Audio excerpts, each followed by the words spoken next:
Hello everybody. Hey, welcome back to Santa's Switch Adapted Toys. We have a special request here, and this is going to be an interesting lesson in how to adapt a battery operated toy that stays on until every time you push the button, it stays on until you push the button again and it turns off.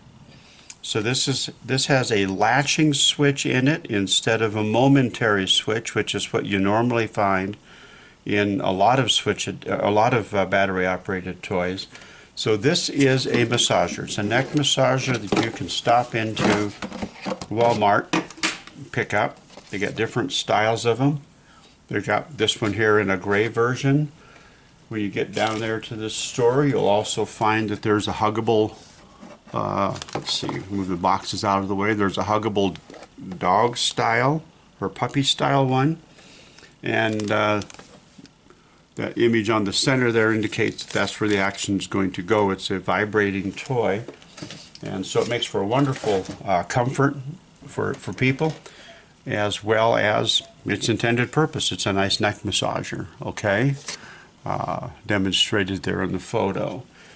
So these devices are stay on. The vibrator is located right up here in this part of the body. Let's see if we can demonstrate it with that.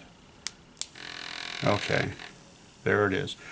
Also, normally I try and use light, sound, whatever it is, so that you can see that the toy is operating once the switch is pushed. I'm going to have two effects here. One is the fact that I've got the battery box out, and it's going to be making a little bit of noise, I think, as things dance on the tabletop, and try and give you a visual as we do this with something on it that moves. So we've got, I don't know, we got movement, okay? And that continues to go until you push the button again, and then it stops. So this is called a latching switch. It holds, it's on or it's off. And it stays in those positions until you touch it again. So we're going to adapt this over for a switch adaptive toy switch. So I've already opened it up a bit. The pen here, I'll show you what that's about in a moment. But this comes, the battery pack is stuffed into a pouch here, and this pouch is what keeps the innards from coming out when you take the battery pack out. So I've taken the battery pack out, I pulled the pouch up a little bit, and I've opened it. It's stitched here along this edge all the way across. I've opened it up. I've reached inside. Oh, I've lost him. Okay. I've opened it up, and on this battery pack, the pen was doing a very good job until I started moving everything around.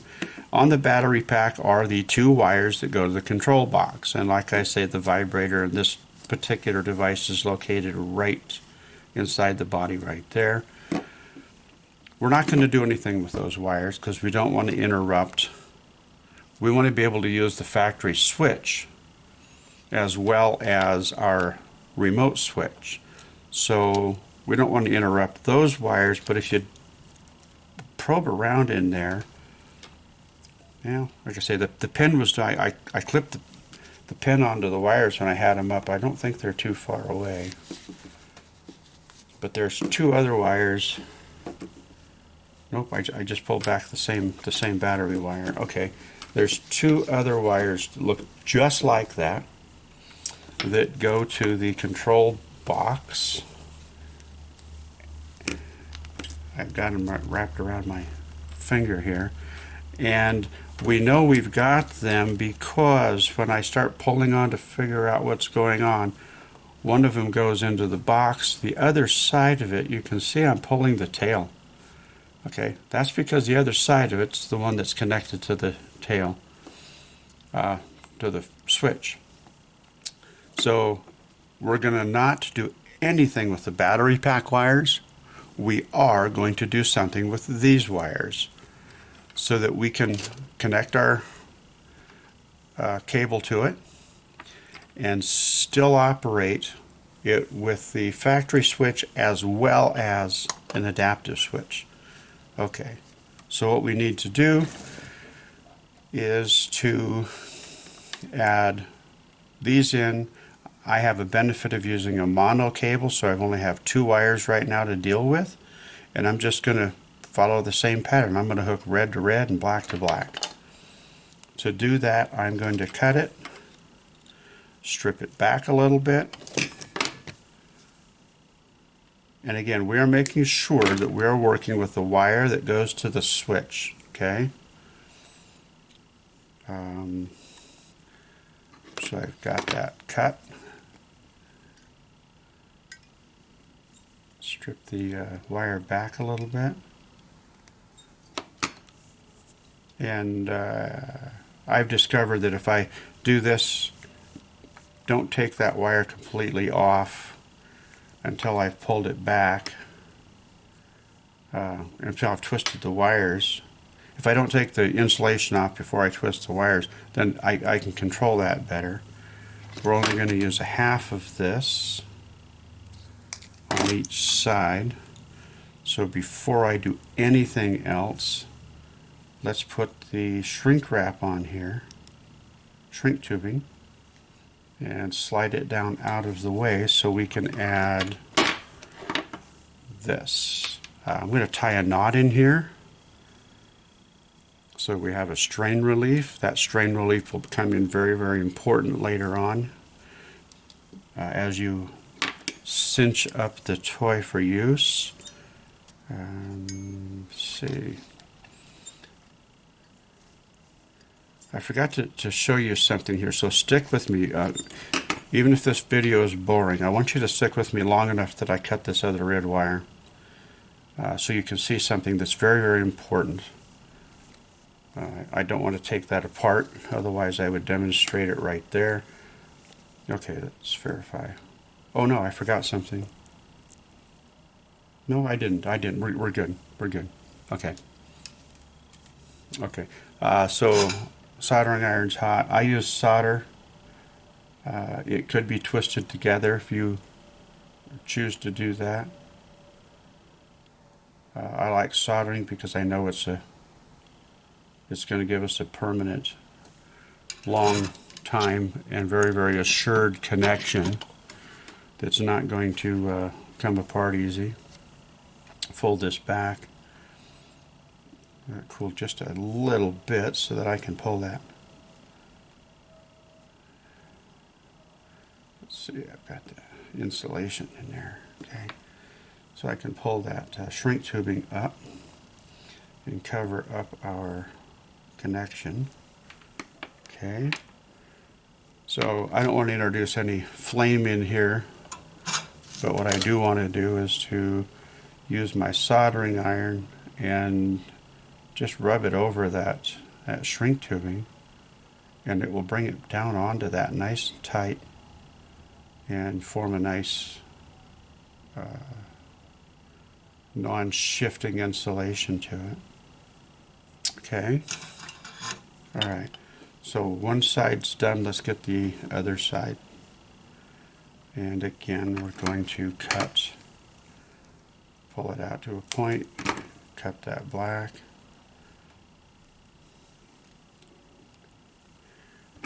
strip back the insulation,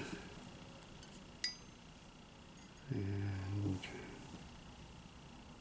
got room to work, so we're going to go that far.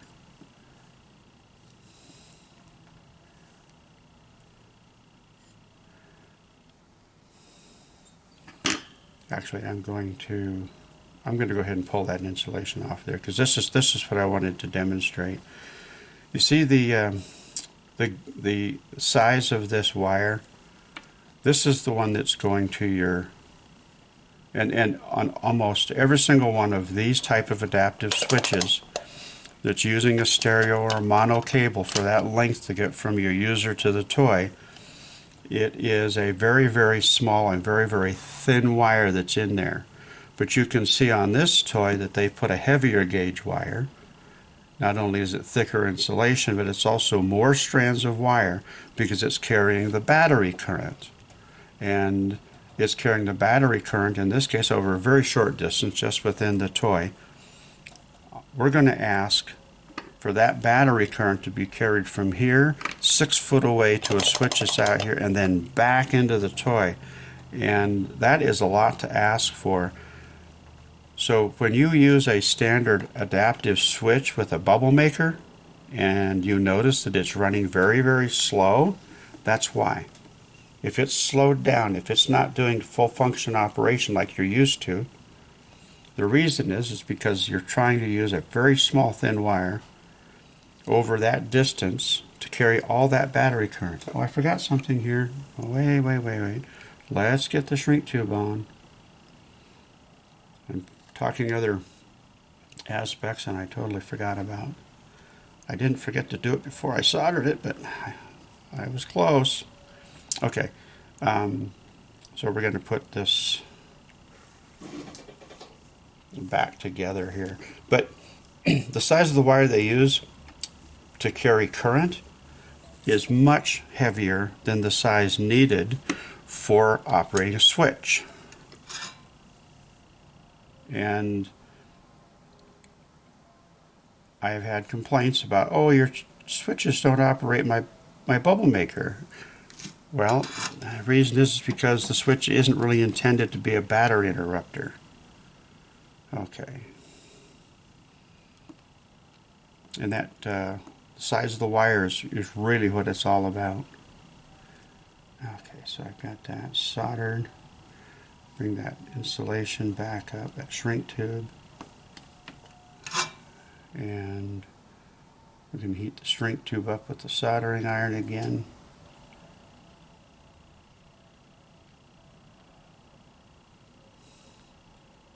Shrink it down onto there nice and tight. Very good. I like that. Okay. So that toy is adapted. How do we know it's adapted? Well, let's see. Let's put, if we had something on here that would show us our vibrations, I think. And the answer is yes. So this toy is dancing around. Vibrator's working, okay, and we can turn it off. When you stitch this back together, this is where that knot come in. I told you I was going to mention it. Get it back inside the casing. Stitch it up nice and close to here. Just a nice little hand stitch on this is going to be great, and that will keep this from coming out, and it acts as a great strain relief on the toy. So for this demonstration, we're going to say that's been done, and the toy is adapted. Now, let's hook up our switch, and let's put something back in here. Watch the vibrations, right? Okay, it's working. The moment I let go of it, it stops. This is not a latching switch. The toy is designed to have a latching switch. So is there a way of making it so that the toy can stay on like this does, which is it's running, okay, until you turn it off. Can you do that with one of these? The toy is running, but the moment I let go with my hand, it turns off. And here's where I'm going to introduce something that somebody approached me with and asked me if I would test. And that is the Tiny Switchy. If you haven't seen one of these, I'm sure that they're going to be well into the marketplace really, really soon. So, latching and a time switch modifier. We're going to take what you normally would have here, and we're going to run it through this Tiny Switchy. Okay, take the Tiny Switchy out. It comes with some paperwork which describes how to use it, because it is a multiple style function device. Comes with some Velcro so you can stick it on the back and then put that onto the table if you want to hold your switch in a particular place all the time. And comes with two components. A jumper cable and the Tiny Switchy. And the Tiny Switchy has these components on the front of it. Okay? It says we're going to hook the switch over here, and we're going to hook our device over here, toy, neck, whatever it is.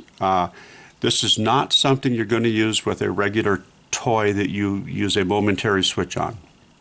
I think you'll understand that when the time comes here, but this is for toys that require the toy to stay on until you turn it off. And that's where you're going to put your switch in. So let's just follow the instructions. We're going to put a switch in. Now it has two female connectors, so how are we going to connect that? They're thoughtful enough to provide a jumper cable. I'm going to put that on there. So with that, we can now operate this toy as the factory intended. Okay, so when it first starts up, here we go. Here's where the second function comes in, and we want to make sure we set it up properly. On here, let me set these off, whoops, so that we can get our, on here there's two modes, or two switches. Mode is going to set it up whether it's a latching or it's timed. Time sets it up to determine how long it's going to run once you choose time. So we want it to go mode. So there it is. The light's lit for mode. Okay, so now let's reset this up. The switch, the device. Okay. I'm going to push this and release it.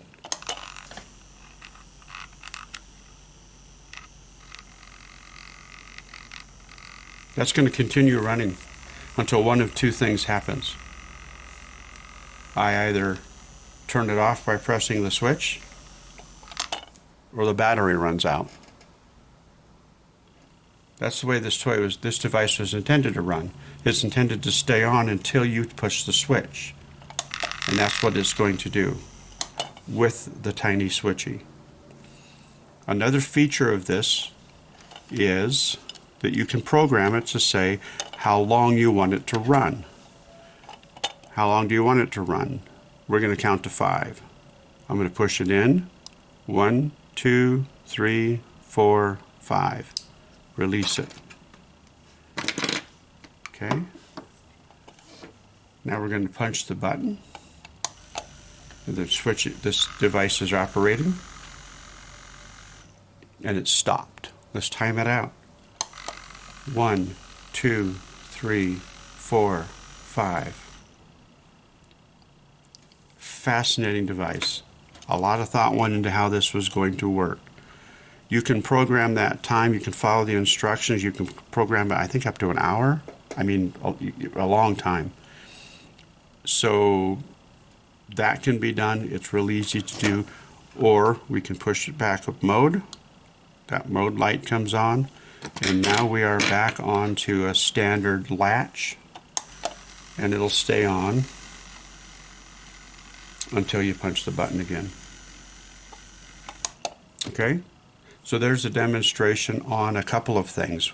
One, how to adapt a toy that is intended to stay on until input from the user is given to turn it off, and a way of making it so that a standard, common, readily available switch that myself and several other vendors offer, this is good for all of them, this will allow that to be used as a latching switch for a bubble maker or race car track or other battery operated device that has a latching switch in it. So thank you very much for watching. I hope to have the availability to offer these switches myself through my shops very, very soon. And they're also available from the manufacturer. So if you look up littlelaketech.com, you can purchase them from them. And it comes in a really nice package. They do a very, very nice job. I'm very pleased with them. I'm proud to be able to recommend them. So thank you very much. And if you like these videos, please hit subscribe down there so that you can see when I have another one up. You'll get notification, and hit the like button. Santa likes to know that what he's doing is being appreciated, and it gives me encouragement to continue doing it. So thank you very much, everybody. Have a wonderful day.